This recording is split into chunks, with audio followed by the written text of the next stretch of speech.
Hello, everyone, and welcome to Just a Guitar Podcast, Season 2, Episode number 19. Again, it's just me and Rami holding it down today. It's a long weekend here in Toronto, Canada. The May 2-4 Victoria weekend right now, so we're missing some other panelists, but almost said manalists, but some panelists there, so that's okay. Today we have a huge honor. We got Samir Chantre on the podcast. We've tried to have you on a couple times now, but scheduling and whatnot has never quite worked out for us. But so thank you very much for joining us today. No, thank you for the invite, and yeah, it was a little harder to do it earlier, but Yeah. good to be here now. We have it now, though, so don't worry. We don't have to frame it at all. It's amazing. It's a funny story, Samir. When we first started, we started in July of 2013. And we were just starting out for over 2 years ago now, and we wanted some big names on the podcast, right? So we reached out to Gianni Grippo at the time. We reached out to Cautera. We reached out to everybody, and the way we got to know you was through Cautera. We wrote him, and he's like, "Hey, yeah, you should have Samir on." I'm like, "Oh yeah," like we were just starting. We didn't know, right? Mm-hmm. And yeah, man, so it was almost 2 years ago. And then, so like 6 months from then, I think we tried to get you, and then again and again. Yeah, and since then, like I moved to San Francisco. I don't know if you recognize me. You've ref me. Yeah, I do, yeah. Okay, cool. But I know since then I've even seen you just like all the accomplishments you've racked up since I moved to the Bay Area. So it's been really cool to just see your credentials just kind of grow over time. And, thank you. Yeah, and like the thing is, Samir, is like you're still really young. Like I believe you're born in '88. Were you born in '88? Yes, I'm 26 years old. Yeah. You're 26, but I feel like you've been around forever. You know what I mean? Like it's amazing. So yeah. So again, two-time world champion, three-time Pan Am champion, 8-time national champion, 4-time Vegas. Is it 4 or 5? Did you do 5? 5. Sorry. How dare you ask? No. Plus 2 absolutes. Oh wow. So actually 7. I don't know anything. Yeah, no, and well, this year you were supposed to do it again, but you were injured, right? I was sick actually. I'm just recovering from. I was sick. I'm just recovering from it. I had pericarditis. It's an inflammation around your heart. I had to get surgery. I had like 3 pretty bad episodes. I had to go to the hospital. I went to the hospital 3 times, and I was there. I was admitted in for a while, and I had the surgery, and now I'm on the road to recover. Okay. Yeah, so how's recovery been so far? Like, are you able to train yet, or? Actually, yes. So it's a funny story though. Like my doctors, doctors, they put me in a really strong medicine in order to for the sickness doesn't come back, Okay. So I've been taking the medicines, and I did the surgery. So after the surgery, the doctor said, "Oh, you might have more episodes until we really know what dosage of the medicine we're gonna keep you on, and because they want to give me the lowest dosage possible because it's a pretty strong medicine. So I'm still on it, and I start training. I spoke to my cardiologist. She's like, "You're ready to go. Just talk to your surgeon and see what he says." And he was like, "Yeah, no, 8 more weeks." I was like, "Okay." No, but it was pretty recent. That time was pretty recent. So it was like, "Oh, 8 more weeks, you're gonna be healed up, so it's all good." I said, "Okay." So 6 weeks later, I was like, "Yeah, I feel I can do this." Actually, 5 weeks later, I was already feeling confident, so I started drilling a lot. Okay. So that was right after Pan Ams. So I started drilling, and then a couple weeks later, which was like a week before the doctor said I was free to go, I felt good. I started training, and I was feeling great. But Worlds wasn't in my plans. okay. Vegas open even less. I wanted to go there to support like my students and my teammates, but end up that they kind of changed the dates too because of the Mayweather and Pacquiao fight, and I actually had a seminar schedule for that weekend, and they ended up putting in a weekend that I couldn't make it. But I wasn't going to compete anyways, not even at Worlds. But then I kept getting better and better, and I was training and training and training, and I've been training a lot. My doctor, I got sick again like 4 weeks ago, and my doctor said, my doctor increased my medicine, my dosage, and he said, Samir, you just gotta watch out. You might put up like 25 pounds or 30 pounds. Oh wow. And that was weighing 160 by that time. Wow. Because, I wasn't training, I was like, oh, so I was like 10 pounds overweight already. Yeah. So I was like, yeah, that's gonna be hard. But then I start training and watch my dieting and doing everything. End up that now I'm 141 pounds and I'm competing Worlds as light feather. Oh, okay, cool. So it's kind of amazing. a success story up until now. Yeah. All you need to do now is win it, man. If you win, that's it. That will make the story even nicer, huh? Yeah, no doubt. So, sorry, I missed the sickness, if you don't mind. What was it called again, sir? It's pericarditis. Pericarditis. Yes, it's an inflammation on the heart sac. It's actually like it's the sac that involves that kind of covers your heart and protects your heart pretty much. And I had an inflammation infection in it, and it started like filling up with fluid and was making it hard for my heart to beat. So it was a really hard pain, like a pressure on my chest and palpitations, and it was pretty bad. But thank God took care of me. The doctors did an amazing job. So hopefully no more. Yeah, hopefully, man. Sounds good. Yeah. So can we? Obviously, I was going to ask you about injuries, right? But later on in the podcast. But let's start with some introduction. How did you get into jiu-jitsu, and what's your lineage, and just start from there, and we'll take it from there. Yeah, I started jiu-jitsu because of my brother. My brother is 5 years older than me, and he started training. I was 8 years old. He was 13. 1 year later, I went to one of his belt promotion. He was getting promoted to yellow belt, if I'm not mistaken. And I went there. I was like, that looks fun. I'm gonna try it out. His instructor at the time, Bolon, Sergio Souza, he's a legend, Carson Gracie black belt, and he invited me to go. Oh, we have a kids class, come over. And next week I was there playing around and being a kid, Mm-hmm. and I ended up liking it, and I got into it, and like maybe how long? Like 3 years later, I kind of stopped. That was like I was 9.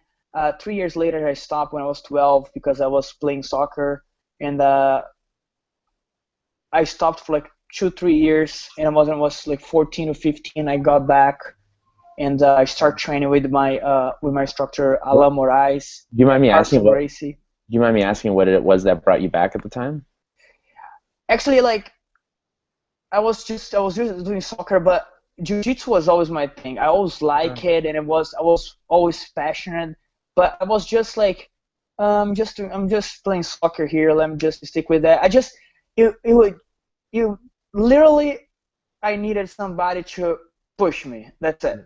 Yeah. And that was when I saw Alan Moraes, who was actually my neighbor too by the time. Was my dad's neighbor actually. My parents are separated, so it was my dad's neighbor. I went to my dad's house and I saw him, and he was like, Samir, I just got my black belt. That was 2002. It was like, Samir, I just got my black belt. I'm teaching here at Carson's. Come over and let's and train. You gotta come back into it. I was like, you know what? Yeah, let's do it. Next day I was there, 14 years old with an orange belt, and he was like, so then I started training, since then I never stopped. So orange belt then at 14. So how old were you when you got your blue belt? 15. You're 15. So another. So I got my blue belt at 31. Just to let you know. But anyway, yeah. So one other podcast I was listening, BJJ Brick. I want to give them credit because I got this question from them. Sorry, I got the stat from them. You did an interview with them last year, and it said something along the lines of you competed every single weekend as a blue belt. Is that true? Yes, and sometimes 2 times in the same weekend, 2 different tournaments. Wow. Yeah. How did you do that? That's crazy. Don't ask me. And I have a story that it's pretty funny too. Like I had by the time I was 16 years old. I went to a tournament, and I did a tournament on Saturday, and then at night I went to hang out with my girlfriend now she's my wife, and I went to hang out with her. I went to the theaters, and something happened. I don't know. I truly believe it was the seat of the cap that we got coming back home. Something that gave me a allergic reaction, that I had some bumps on my body, and when I got home, my mom saw that. I was like, oh, let's go to the hospital. You gotta take a shot, like a shot for allergy. I was like, okay. So we went to the hospital, and the nurse said, look, I'm giving you a pretty strong medicine, so you might sleep for like 15, 14, 16 hours. I was like, okay. And that was like at 12, like midnight. And I was like, okay. I woke up 10 in the morning, went to a tournament, and won the tournament. Whoa. And my mom was actually working, and she called in, oh, how is Samir doing? And my stepdad was like, oh, he's doing well. He's just in the tournament right now, and he said that just won his second fight. I don't even need to know what my mom did when I got home, right? So do you take this medicine before every tournament? Yeah. So Samir, so that's up to 16 years old. So you know what? Before I go on there, I know you have a school as well. For the life of me, I can't pronounce the name of the city. Is it Modesto? Modesto. Okay. Yes. How long ago did you start your school, your own school? Yeah. So this school was like, I used to teach at Caios in San Jose, at Caio Terra Academy, and I used to come here to Modesto and teach in this karate school, like a pretty small studio that they had here. I used to come here once or twice a week. Me and Vitor Pascual, he's teaching at Caios right now. So I would come once a week. He would come another day. We would kind of just teach like that. But then we wouldn't be. Of course, it's hard to build up a program teaching twice a week, right? And it was a small school, but I always knew like there was potential here. Not a lot of schools around, not a lot of big names around. With all the respect for everybody that's here, but not like really big names. And a lot of people, because it's like 3 or 4 cities here that actually has a lot of people, and people like a lot of young people too, that likes this kind of stuff. And in 1 year teaching, a year and a half, I'll say a couple years actually, 2 years teaching like once or twice a week, I started. I started thinking about, I'm gonna go there and open up a school, So I actually got a partnership with the owner of the karate school, and we actually opened a bigger place with jiu-jitsu gi and no gi every day in January this year. So it's been 5 months. Oh, amazing! So you obviously live in that city then, right? I do. Yeah, I moved to Modesto in last October. Okay, that sounds good. Already with the plan of opening that school. Oh wow, really? So it's doing that well. Yes, thank God, yes. Well, I mean, you are very well accomplished. You have a lot of titles and whatnot. So, I mean, that leads me to one other thing is what are your thoughts on people who open up schools who are not as well accomplished as yourself? Do they have a place, in the And school? and not only that, but what kind of advice would you have for them as well? Yeah, I think I think everyone has their chance and their space. They just gotta be smart to know where to go and what kind of marketing to do and what kind of people to try to reach. I think those are the most important things because you don't want to go and open a school. An example in LA, right next to the Mendes brothers, and try to have competitors. Yeah, it's gonna be hard. You know, but you can open a school in LA, but try to reach different kind of people. That sometimes they because white belts that don't know anything about jiu-jitsu that maybe just passing by and see the gym, they might join. They don't even know that jiu-jitsu exists, that world championships exist. Yeah. So I think it's kind of, but it's hard for you to try to build up like a competition team and try to focus on competition if you're next to those guys. One example, but if you, it's not like accomplished as accomplished as As you. Someone yeah. You can say it. It's okay. But I think, like I said, there are places to go. There are another place. There are places that is still need jiu-jitsu. There are places in the U.S. that still need jiu-jitsu. If you go to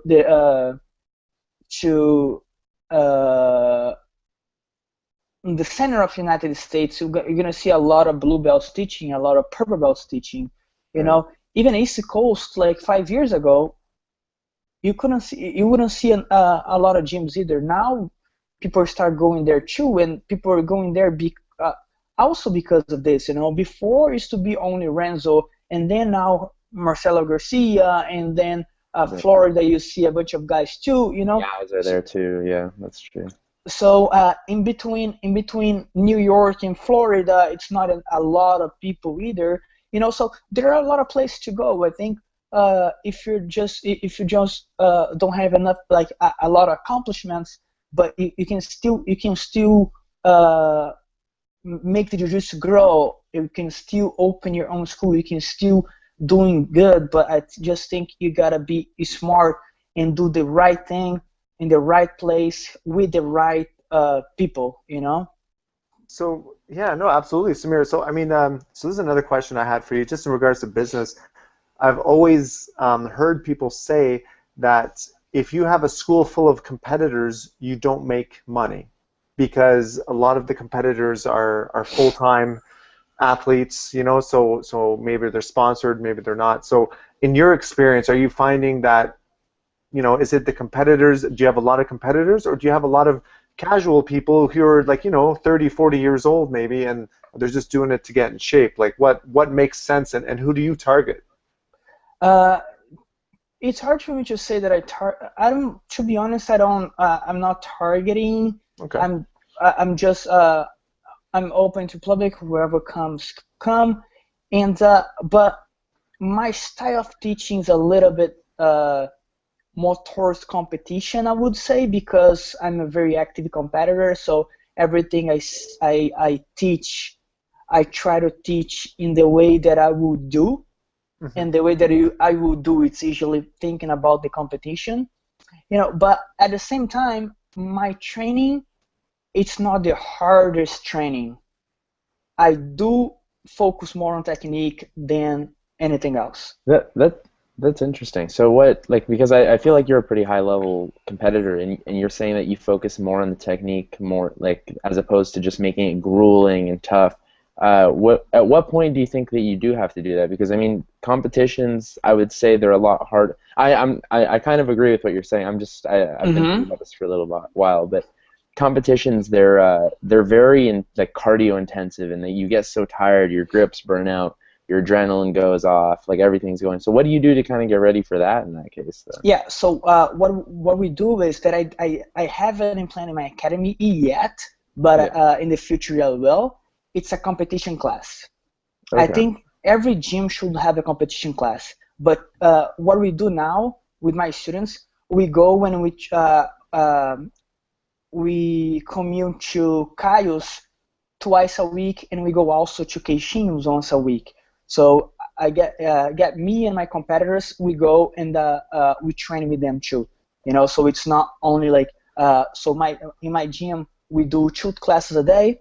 We have 2 classes a day. I'm adding next month an extra class, a morning class, because I don't have it right now. I was waiting to build up a little bit more students so I could add morning classes too. And right now I think it's the right timing. So I have 2 classes a night, gi and no gi. I'm adding a morning class. In the afternoon, it's going to be our competition class. I'm not sure when I'm going to start that, because it's good to have at least a couple days a week that I can go bring my guys to train with Queixinhos guys, with Caius, Vitor, and Yuri's guys too. So I think it's great for the team to meet and train your teammates. Yeah, absolutely. Is that a daily thing that you were thinking of, or is that just like once a week kind of thing? For my gym, man? Yeah. Oh no, that's gonna be at least like 3 times a week. Oh, okay. Oh, wow. Okay. So it is, okay. So it is still important to have these heavy sessions that are like really tough. Yes, I do think so, but I truly don't think that should be in the class. Should be something extra. Yeah. Oh, I think classes should be more focused on technique, because I think technique's the most important thing we cannot deny, But of course, being tough, know the rules, and doing different kind of training is important. right. Like interval trainings and different kind of trainings. It is important, but I don't expect that from a 50 years old blue belt. And I'm not gonna ask them to do this, because maybe in the next day he won't be there. Right. So I think we should have a general class which will be more focused on technique. Of course, people would be have a good time, good conditioning too, because with warm up and 3-4 rolls, like whoever doesn't do anything, that's gonna be pretty tiring, And for the competition, that's gonna be good too. And plus, whoever wants to compete and take more serious, he will also go to the competition class. Or what most of my students do, they do both classes at night, so they do gi and no gi. So he's actually getting, instead of like 4 rolls in, he's getting 8. Instead of getting 1 or 2 techniques, they're getting 3 or 4. Instead of warming up once, they're warming up twice. Instead of doing a couple drills, they're doing 4. So they actually are getting more than just 1 class. So Samir, you mentioned something that's you said a 50-year-old blue belt, and you mentioned something that I spoke with another school owner before, and they brought up a good point. So I was wondering what your thoughts on this. When you only started your school earlier this year, correct? Yes. So maybe you haven't promoted anybody yet? Right now, no, not in this school, but on the karate school I have.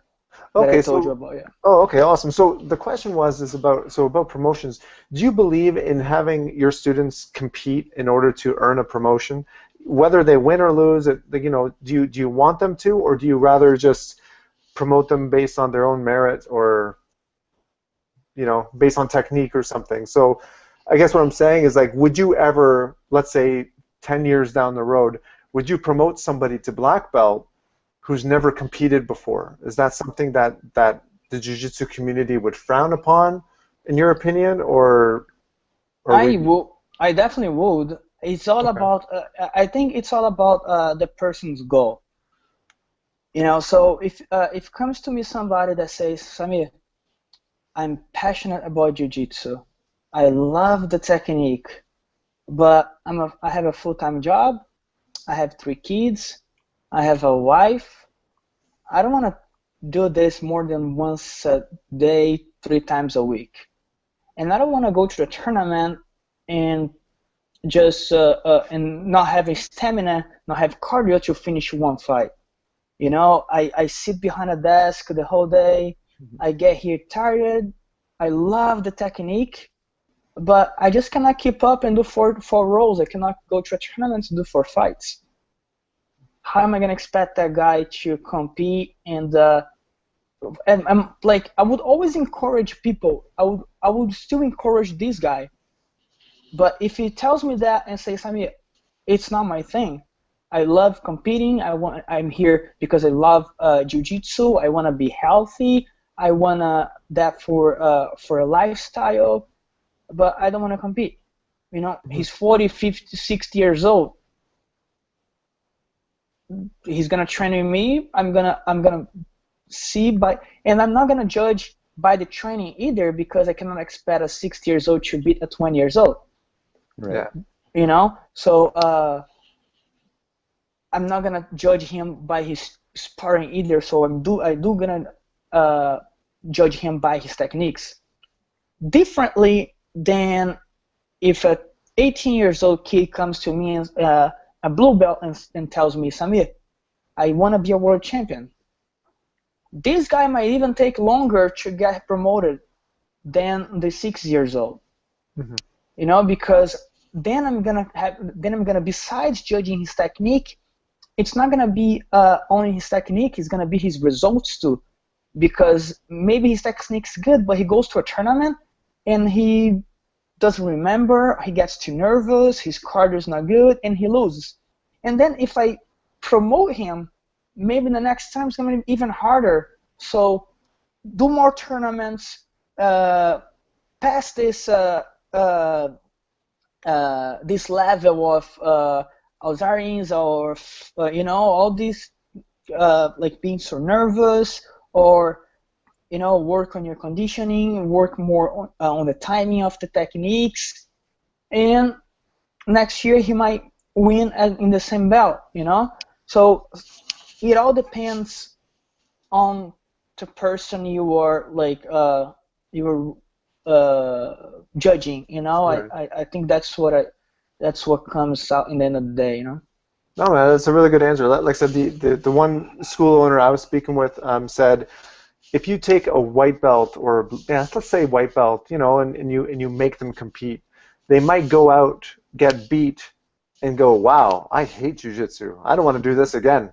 And then they leave and they quit, you know, because as an instructor, you might have made them say, hey, go out there, compete.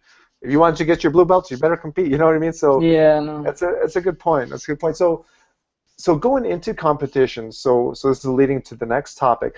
We've seen a lot, like especially in the last 2 years, I would say maybe a year, we've seen a lot of things such as Metamoris, Polaris, Sub-Series, Eddie Bravo, Copa Podio, Eddie Bravo Invitational, a lot of, you know, bigger tournaments coming out with money, you know, as a prize, maybe some not. I'm not going to ask you about Metamoris. I know maybe you can't ask. I was going to ask you what they paid you. You don't have to answer. I'm not going to ask you that. But there is more avenues now for people to make some money. Five Grappling, for example, we had the owners on this podcast a year ago, maybe a year and a half ago.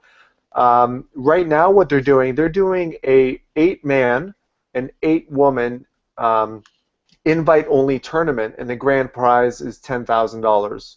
That you can see that on their website if you go to 5grappling.com. Somebody told me about it, and I checked it out.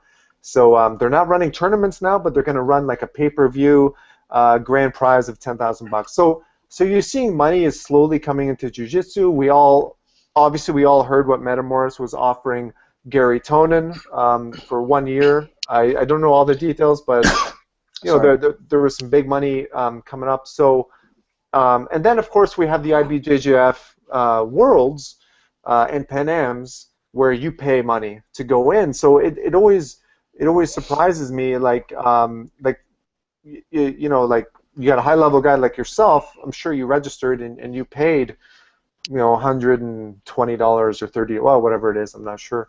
But so what are your thoughts on where jiu-jitsu is going, and maybe even the IBJJF in general? Like, is that something that you're a little, you know, not upset about, but is that something that you think is of concern?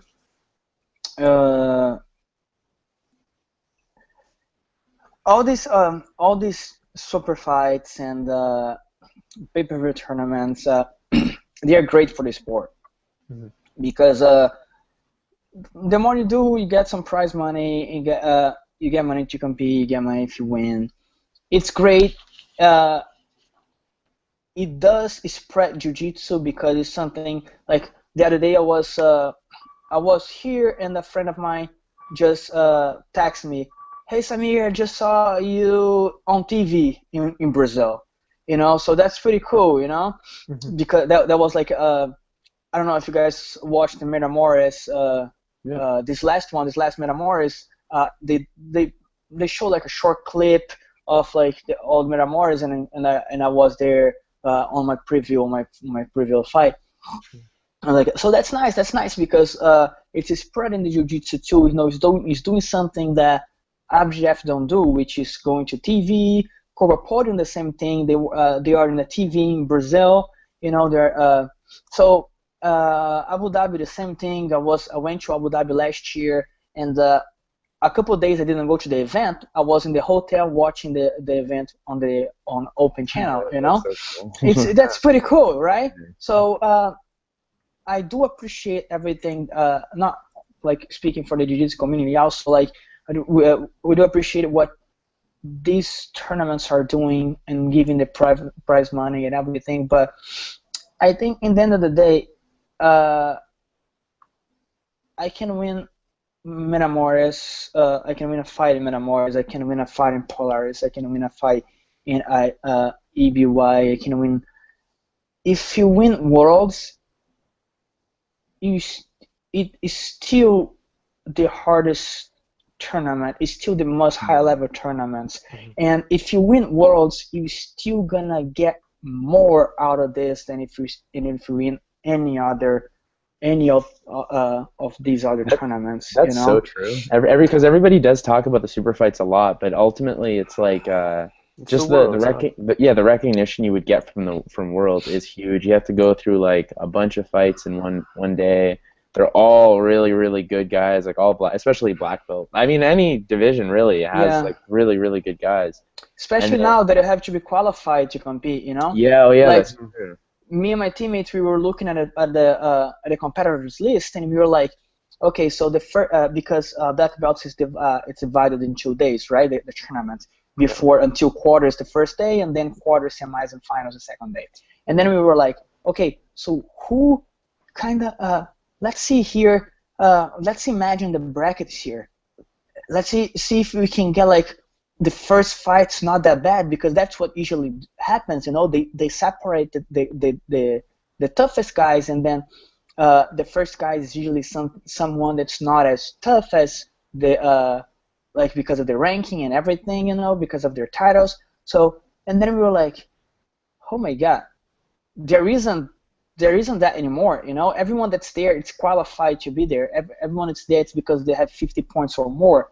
Everyone that is there, it is tough, you know. So everyone is tough there, and in order to win this, you have to, like, if you have 5 fights, it's like 5 Metamoris fight.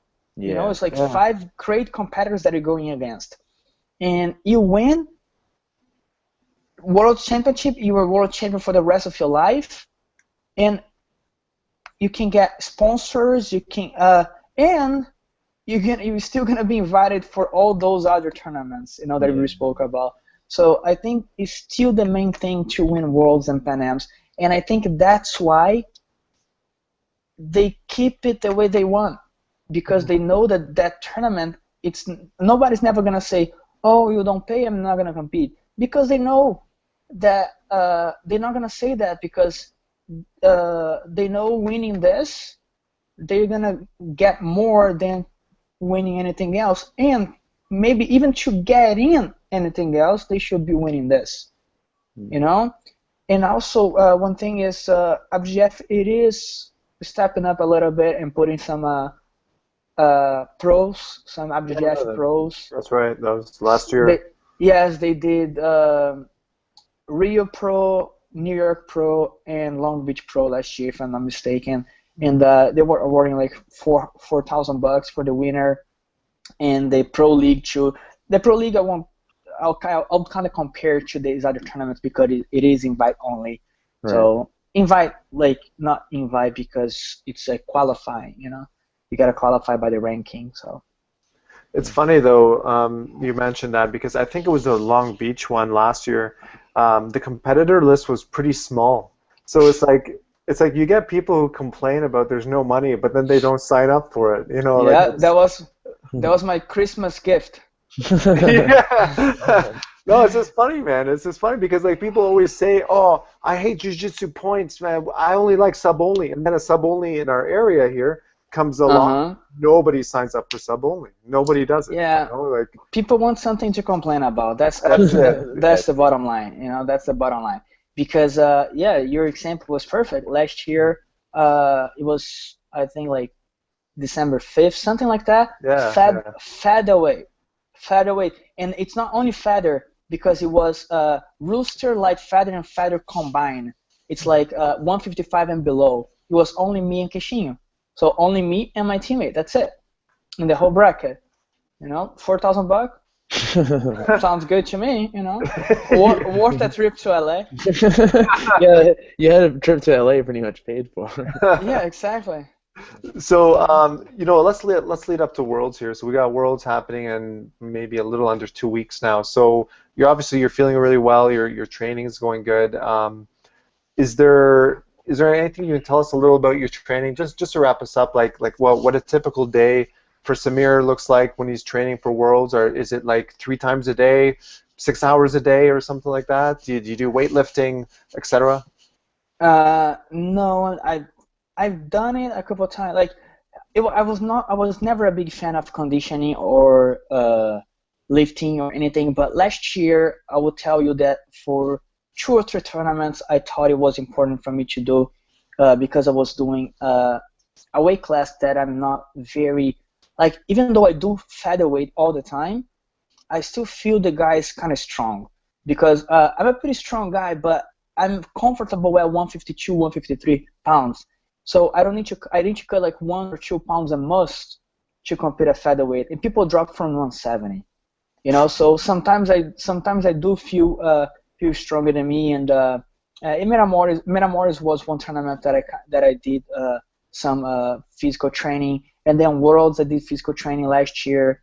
And then Worlds no gi I did some physical training too. But this year, no, I'm not doing anything. I'm just training. So I'm training twice a day in my classes. So I'm training gi and no gi, and I'm training once a week with Queixinho and 3 times a week with Kyle, Yuri, Vitor, Kim, all these guys at Kyle Academy.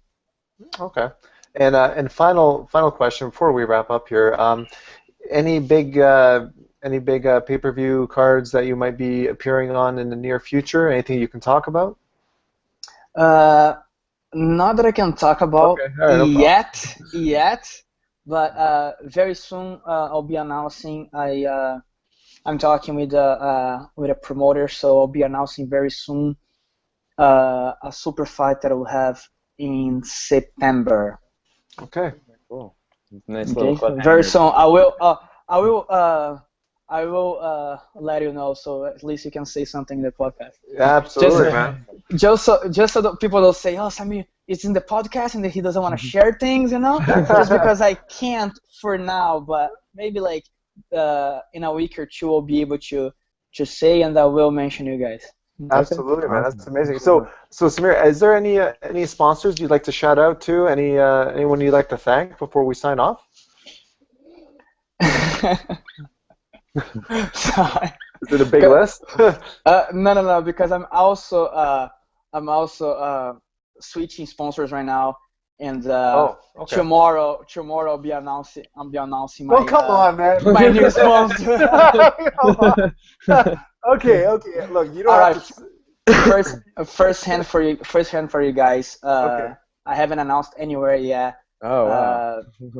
I just signed a contract for Kings and Fire Market those are my new sponsors. Oh, amazing. Nice. Cool. Good stuff, man. Yes. That's also, sorry, I know you were Control Industries for a couple of years now, so. Yeah, for actually 5 years, I think. Yeah, okay. Hey, man, you know, that's good. That's great to hear. Kings, I mean, they've got Galvao, they have, well, now you, who else do they have now? Thales, they have Thales. Yes.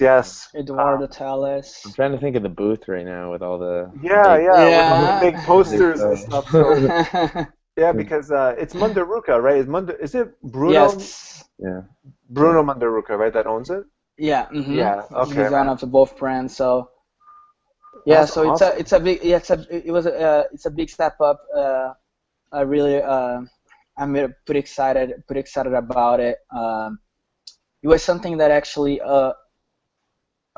came up not long ago, so it was not a very easy decision. You know, you can imagine after 5 years being sponsored by Control, only like I think 3 years being fully sponsored by Control, because I was sponsored by them for clothing, and then I went up to full sponsorship with gears and everything, you know, gi, no gi, and clothing too.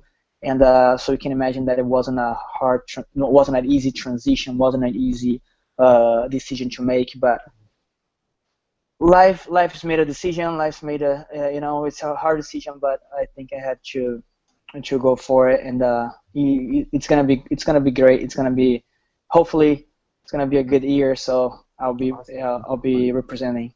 Well, Awesome. congratulations. Kings is like a really awesome company. I have one of their gis back in my closet. Yeah, they don't sponsor Rami though. Yeah, unfortunately, no. Rami paid for it. It's like I was gonna ask. Do you have a promotional code that we can use to get discounts, or?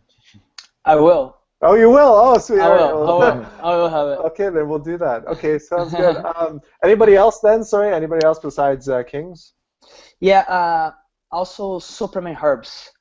Superman Herbs. I want to thank them for their awesome products too. Very good actually though. Like, I've been taking Superman Herbs, like, even for my recovery. You know, it's been really good for me to get back in shape after all this time out of the mat, and you know, taking care of my body. So I've been taking all like natural, organic things. You know, like it's helping me a lot with my conditioning and feeling well. So recovering and everything. So supermanherbs.com. Then Samir Chantre BJJ. That's the promo code. You get 20% off. Oh, okay. Oh, awesome, man. All right, sounds good. So, again, Samir, thank you so much. Sorry, was there anybody else? I didn't want to cut you off. No, that's it. Okay. Sorry. So, yeah, Samir, thank you so much for joining us. It's been awesome, man. Like, just getting into, you know, the business side of things, and your training, your injuries. We touched on some things that you never spoke on other interviews, so that's what I'd like to do. So, because I watch a bunch of your stuff, and I don't want you to repeat the same questions over and over again. So, yeah, thank you very much. Yeah, and that's pretty cool. Yeah, man. And next week, for all those who are listening or watching on iTunes/YouTube, we'll have UFC's Cole Miller next week, and the week after that, from TriStar MMA, Firas Zahabi. For those who don't know, he trains Rory McDonald and, of course, George St. Pierre. And that's it. So I'm just signing off. So, Rami, you can say whatever. Rami is doing the Worlds as well. Yeah. He registered. So nice. Yeah. So congrats. Sorry, I'm saying congrats now because you're gonna win it. You're gonna win it, man. So good luck to the both of you guys. And thank you. And that's it. All right. Thank you, guys. Take care. Thank you. All right. Bye bye.